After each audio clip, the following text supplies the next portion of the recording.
অসম বুলিলেই বিহু কথা মনত পৰিবই লাগিব। বিহু তিনি প্ৰকাৰ আছে অসমত প্ৰচলিত, যেনে বহাগ বিহু, মাঘ বিহু আৰু কাতি বিহু। তাকে বহাগ বিহুক আমাৰ ৰঙালী বিহু বুলি কয়, মাঘ বিহুক ভোগালী বিহু বুলি কয় আৰু কাতি বিহুকো কৃষিৰ লগত জড়িত আমাৰ কঙালী বিহু বুলি কয়। সেই সময়ত মানুহৰ অলপ অভাৱ থাকে কাৰণে। যি কি নহওক, আমাৰ এতিয়া আহিছে অসমলৈ বসন্তকাল, বহাগৰ বিহু। আজি বহাগ বিহুৰ প্ৰথম দিন। প্ৰথম দিনটোতে আমি গৰু বিহু উদযাপন কৰোঁ। অসমৰ কৃষকসকলৰ অতি মূল্যৱান সম্পত্তি হ'ল গৰু। বছৰটোৰ কাৰণে গৰুৰ মংগল কামনা কৰা হয়। গৰু গাইক মাহ হালধিৰে গা ধুৱাই কুশল মংগল কামনা কৰা হয়।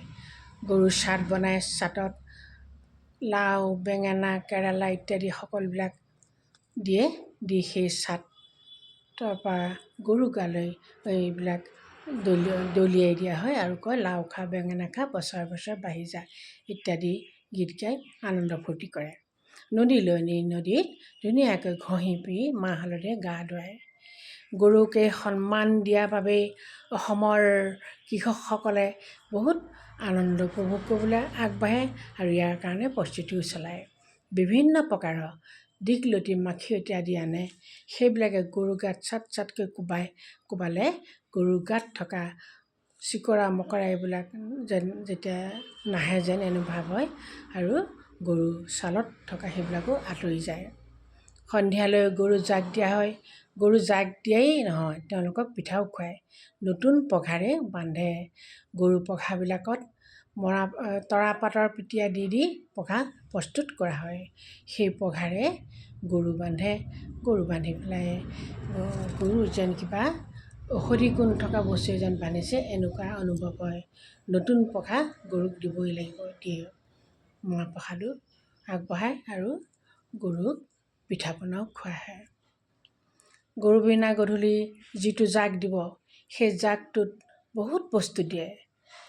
অগৰা দিয়ে, ভাং দিয়ে, টিকনি বুঢ়া দিয়ে, বিভিন্ন তুঁহ ইত্যাদি অনেক প্ৰকাৰৰ বস্তু দি যিবিলাকৰ ধোঁৱাটোৱে মহ মাখি খেদে আৰু প্ৰত্যেক ঘৰ মানুহৰ পদূলিয়ে পদূলিয়ে এতিয়া সেই জাক দেখিব আৰু গোহালি ঘৰতো জাক দিয়ে। গৰু গোহালিত জাক দিলে মহ ডাঁহ আদি নাহে। এইটো এটা বহুত ডাঙৰ কথা। সেই ধোঁৱাই মহ মাখিবোৰ খেদি দিয়ে। গৰুক কিমান যত্ন কৰা হয় অসমৰ মানুহে, অসমৰ কৃষকে ভালকৈ বুজি পায়। গৰুক তেনেকৈ গা ধুৱাই খুৱাই বোৱাই যেন সন্তুষ্ট কৰিবলৈ চেষ্টা কৰে। এই জাকটো উল্লেখযোগ্য ঐতিহ্য থকা এক যেন পৰম্পৰা। আমিও যি পাৰোঁ যেনেকৈ গোটাওঁ, সেই তেনেকৈ আমিও জাক এটা দিওঁ সন্ধিয়া হ'লেই। আৰু আজি গৰু বিহুৰ দিনা জেতুকা ল'ব লাগে, গৰু বিহুৰ দিনা 100 বিধ শাক খাব লাগে। এই সকলোবোৰে ঔষধি গুণ আছে বুলি ধৰা হয়। 100 বিধ শাক বাৰীৰ পৰা বুটলিয়েই হওক, যেনেকৈ হওক গোটাই খোৱা হয়। সন্ধিয়া অকণমান জেতুকা ল'লে নখ ভালে থাকে, ছাল ভালে থাকে ইত্যাদি কাৰণতে জেতুকা লোৱা হয়। আজি জেতুকা লোৱা এটা পৰম্পৰা। পুৱাবেলা মাহ হালধিৰে গা ধুব লাগে।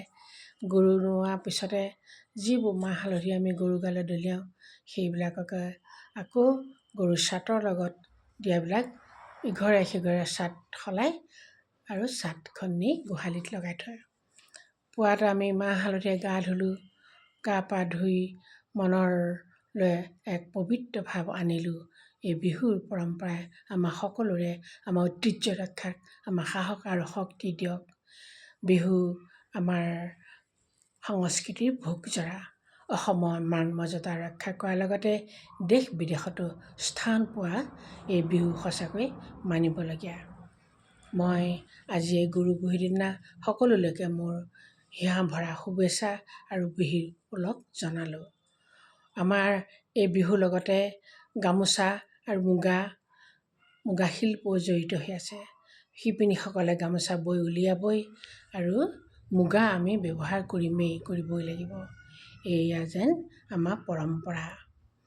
তাৰ লগতে ঢোল পেঁপা গগনা ইত্যাদিবোৰ আছেই। আমাৰ ওচৰে পাঁজৰে যিসকলে সুন্দৰকৈ গগনা সাজিব জানে, অসম বিখ্যাত লোকো আছে ইয়াত, সেই গগনা নিশ্চয় সকলোৱে দেখিছে বা বোৱাও দেখিছে, গগনা বজোৱাও দেখিছে। বিহুৰ কাৰণে প্ৰস্তুতি চলাই যিবোৰ ৰিহাৰ্চেল হৈ গ'ল, সেইবিলাকত আমাৰ যিসকল শিক্ষকে শিকায়, ঢুলেই হওক বা বিহু ডান্সেই হওক, সেই নতুনসকলে শিকোৱাসকলৰ নিশ্চয় যথেষ্ট কষ্টও হয় আৰু অতি আন্তৰিকতাৰে শিকায়, যাৰ কাৰণে প্ৰশিক্ষকসকলক ধন্যবাদো দিব পাৰি আৰু যিসকলে প্ৰশিক্ষণ লয় তেওঁলোকো পাৰ্গত হৈ উঠে যে সেই কথাও আশা কৰিব পাৰি। আজি সকলোলৈকে মই এই বিহুৰ দিনা মোৰ আন্তৰিক শুভেচ্ছা জ্ঞাপন কৰিলোঁ। সকলোকে ভগৱানে ৰক্ষা কৰক। নতুন বছৰ আহি আছে কালিলৈৰ পৰা, নতুন বহাগ সকলোৰে কাৰণে প্ৰেৰণা আৰু উৎসাহ যোগাব পৰা যেন বহাগ হওক। বহাগ বুলিলেই জানিব সৃষ্টিৰ বীজ সিঁচা এটা ঋতু। গছলৈ নতুন পাত আহিব, নতুনকৈ গছ সেউজীয়া হৈ পৰিব। এই সেউজীয়াই আমাক ভীষণভাৱে সহায় কৰিব আৰু আনন্দও দিব। সকলোকে পুনৰবাৰ মই বিহুৰ শুভেচ্ছা জ্ঞাপন কৰিলোঁ।